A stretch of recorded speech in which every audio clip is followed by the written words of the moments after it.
Hello everyone, welcome to IR affairs. आज की news है what is happening in Sri Lanka. Sri Lanka में क्या हो रहा है?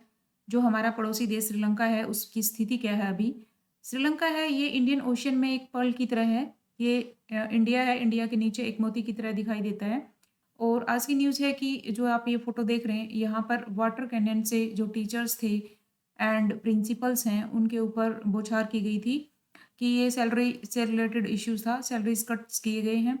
क्योंकि इकोनॉमिक क्राइसिस चल रहे हैं श्रीलंका में काफ़ी टाइम से और वहाँ पे सिचुएशन अभी सही नहीं है। इकोनॉमिक क्राइसिस अभी चल ही रहे हैं। क्योंकि दूसरी न्यूज़ ये है कि श्रीलंका ने अभी जो डेट डील की है ऑफिशियल क्रेडिट कमेटी के साथ, ये श्रीलंका की जो बायलैटरल डेट डील हुई थी आईएमएफ और अदर कंट्रीज़ के साथ, उससे रिलेटेड थी। तो इस पूरे इश्यू को हम डिटेल में देखते हैं। जो श्रीलंका है, जैसे ये अपना इंडिया है और यहाँ पे श्रीलंका है। तो इंडिया के ऊपर भी ब्रिटिश ने राज किया है, ब्रिटेन ने राज किया है और यहाँ पर भी सेम ही सिचुएशन थी श्रीलंका में भी। श्रीलंका में क्या था कि यहाँ पे टी प्लांटेशन की गई थी, टी प्लांटेशन हुई थी और इस टी प्लांटेशन में क्या हुआ कि एक ही मोनोक्रॉपिंग हो गई। मोनोक्रॉपिंग होगी तो बाकी और सिस्टम डाइवर्सिटी वगैरह कुछ रहा नहीं यहाँ पे। बट अब गवर्नमेंट ने क्या सोचा कि हम डाइवर्सिफाई करेंगे और इसमें डाइवर्सिफाई के साथ ऑल ऑर्गेनिक बनाएंगे। कंट्री को ऑर्गेनिक, आपको पता ही है ऑर्गेनिक का भी चल रहा है कि ऑर्गेनिक हमारा सिक्किम स्टेट भी फर्स्ट स्टेट बना था, ऑर्गेनिक स्टेट था। बट श्रीलंका ने क्या किया कि पूरी कंट्री को ही ऑल ऑर्गेनिक कंट्री बनाने के चक्कर में क्या हुआ, यहाँ पर फूड सरप्लस था। फूड सरप्लस से ये इनकी सिचुएशन होगी फूड शॉर्टेज में, फूड शॉर्टेज होगी यहाँ पे। क्योंकि ऑल ऑर्गेनिक हो गया, ऑर्गेनिक में हमें पता है कि प्रोडक्शन उतना नहीं होता है, प्रोडक्शन कम हो जाता है ऑर्गेनिक अगर आप करेंगे तो यहाँ पे फूड शॉर्टेज होगी तो फूड का बिल बढ़ गया और इनको फूड इंपोर्ट करना पड़ा तो इंपोर्ट बिल बढ़ गया। दूसरा यहाँ पे पेट्रोलियम, ये भी इंपोर्ट करना पड़ता है तो इंपोर्ट का बिल है ना काफ़ी बढ़ गया। इससे इनको बीओपी क्राइसिस होगी, balance of payment crisis situation आ गई यहाँ पे। फिर इन्होंने आईएमएफ से अपना पैसा वैसा लिया, डेट वगैरह लिया। तो ये पूरा का पूरा, इससे अगर आप डेट लेते हो उसको चुकाने के लिए आपको इंटरेस्ट भी पे करना पड़ता है, इंटरेस्ट कॉस्ट काफ़ी होती है।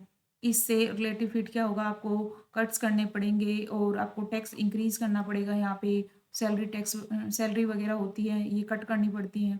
तो सारी इकोनॉमिक सिचुएशन की वजह से दूसरे क्राइसिस भी हो जाते हैं, है ना। ये तो एक एक साइकिल स्टार्ट होता है, फिर उसके बाद सेकंड स्टार्ट होता है और ये प्रोसेस चलता रहता है। यही सिचुएशन इसके श्रीलंका के साथ हुई कि पहले तो ऑर्गेनिक्स वाला आ गया, उसके साथ साथ इम्पोर्ट बिल वाला भी हो गया, इनका बिल बढ़ गया इनका। थर्ड इनका ये हो गया कि इनको कट्स वगैरह करने पड़े, सैलरी कट्स एंड ये सब। अभी वो टीचर्स वाला है वही सैलरी से रिलेटेड इशू चल रहा है। सेकंड इनका क्या हुआ कि कोविड-19 आ गया। कोविड-19 की वजह से जो टूरिज्म सेक्टर है, श्रीलंका का मेन है एक सेक्टर टूरिज्म, ये अफेक्ट हुआ। ये कोविड-19 की वजह से और ईस्टर बॉम्बिंग हुआ था उसकी वजह से टूरिज्म अफेक्ट हो गया। ये सब चीज़ें होकर श्रीलंका जो एक डेवलपिंग कंट्री तो है ही, इतना तो है नहीं कि डेवलप्ड कंट्री हो, एक डेवलपिंग कंट्री तो है साथ में, और ये सारी चीज़ें होगी तो एक इकोनॉमिक क्राइसिस हो गया। इकोनॉमिक क्राइसिस हो गया तो आपको पता है जब इकोनॉमिक क्राइसिस होता है तो पॉलिटिकली अगर आप अच्छे से उसको टैकल नहीं करते हैं तो पॉलिटिकल क्राइसिस भी उसके बाद हो ही जाता है।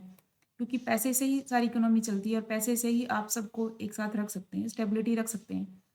लेकिन इकोनॉमिक अगर स्टेबिलिटी नहीं है तो पॉलिटिकल स्टेबिलिटी भी इम्पॉसिबल हो जाती है अगर आपके लीडर्स अच्छे नहीं हैं। तो इसके बाद आपने देखा होगा 2022 में प्रेसिडेंट हाउस में कैसे लोग घुस गए थे और वहाँ पे आपने वायरल पिक्चर्स देखी होंगी। तो ये सब सिचुएशन चल रही है श्रीलंका में। अभी मैनेज करने की कोशिश की जा रही है, उसके लिए इन्होंने आईएमएफ से डेट लिया, डेट रिस्ट्रक्चरिंग की बात हो रही है अभी। जो ये ओसीसी बनी है, ऑफिशियल क्रेडिटर्स कमेटी, ये ओसीसी जो है इसमें 17 कंट्रीज हैं ना, 17 कंट्रीज का एक प्लेटफॉर्म बनाया गया है जो श्रीलंका को जो डेट दे रहे हैं, है ना, लेंडर हैं जो श्रीलंका के लिए, इंक्लूडिंग इंडिया।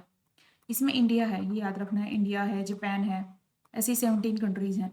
बट चाइना नहीं है इसमें, चाइना नहीं है ना, चाइना नहीं है इसमें, इंडिया है, ये याद रखना है। तो चाइना नहीं है, चाइना बायलैटरल लैंडर है इसका लार्जेस्ट, जबकि लार्जेस्ट है ना, लैंडर है और ये लार्जेस्ट लैंडर है श्रीलंका के लिए। बट ये इस वाले में नहीं है, इनका अपना अलग ही एग्रीमेंट है। प्रेसिडेंट हैं जो श्रीलंका के अभी रानिल विक्रमसिंघे हैं और यहाँ पे सेमी प्रेसिडेंशियल गवर्नमेंट होती है। एंड इन सब इकोनॉमिक क्राइसिस की वजह से जो पॉलिटिकल क्राइसिस आया, इसमें जो हमने देखा था कि अभी जो प्रेसिडेंट हाउस में जैसे लोग पहुँचे हुए थे, तो ये जो पॉलिटिकल क्राइसिस हुआ है इससे लोगों का वही होता है कि ट्रस्ट कम हो जाता है ना? लॉयल्टी नहीं रहती गवर्नमेंट के लिए कि उनको लगता है कि गवर्नमेंट हमारे लिए कुछ कर नहीं रही है, तो वो सपोर्ट भी नहीं करते, लॉयल भी नहीं रहते और एक बहुत ही क्राइसिस सिचुएशन में आ जाती है कंट्री। जैसे कि श्रीलंका की सिचुएशन है राइट नाउ। तो इसलिए अभी अभी ठीक है इनका इकोनॉमिक जो भी आईएमएफ ने इनको पैकेज वगैरह दिया है, कुछ बिलियंस का है, सो दैट कि जो श्रीलंका की सिचुएशन है उसमें इम्प्रूवमेंट किया जा सके। और अभी तो काफ़ी सारी सिचुएशन की खराब है, तो इसलिए एसेंशियल पब्लिक सर्विसेज़ जो होती है ना, उनके लिए भी इनके पास फंड नहीं है। आईएमएफ अभी तो इनके जो एसेंशियल सर्विसेज़ होती हैं ना, पब्लिक सर्विसेज़ होती हैं, ट्रांसपोर्ट वगैरह ये सब, इसलिए फंड प्रोवाइड किया जा रहा है। पेट्रोलियम के इनके बहुत ज़्यादा इन्फ्लेशन हो गया था। बहुत ही ज़्यादा इन्फ्लेशन के रेट थे और अनएम्प्लॉयमेंट भी बहुत आई है अनएम्प्लॉयमेंट भी बहुत आई है। तो ये दो दो पॉइंट्स ये हो गए हैं कि इन्फ्लेशन बहुत था, अनएम्प्लॉयमेंट भी है बहुत ज़्यादा। तो इसलिए बेसिक जो नेसेसरी की जो चीज़ें हैं उनके लिए इनको फंड लेना पड़ रहा है आईएमएफ से और ये जो ओसीसी है यहाँ अदर कंट्रीज से। इंडिया ने भी डेट दिया है और बहुत कंसेशनल रेट्स पे दिया है। तो इसलिए इनकी जो भी डेवलपमेंटल नीड्स हैं श्रीलंका की, तो ये एक जो कमेटी है इसने काफ़ी सारा पैसा भी दिया है और जो भी बायलैटरल लेंडर्स हैं उन्होंने दिया है। होपफुली कंट्री अपने अपने छोटा पड़ोसी देश है, तो अगर इस यहाँ पे सिचुएशन अच्छी हो जाती है, इंडिया ने तो काफ़ी हेल्प की है। तो एज़ ए नेबर हम यही चाहेंगे कि जल्दी से जल्दी मतलब ठीक हो जाए सिचुएशन वहाँ पे इकोनॉमिक जो सिचुएशन है, क्योंकि एटलीस्ट एंड में तो कॉमन पीपल ही सफ़र करते हैं, चाहे वो इंडिया के हों, चाहे श्रीलंका के हों, चाहे वर्ल्ड बाहर किसी भी कंट्री के हों। ओके, तो ये न्यूज़ थी आज की and thank you so much.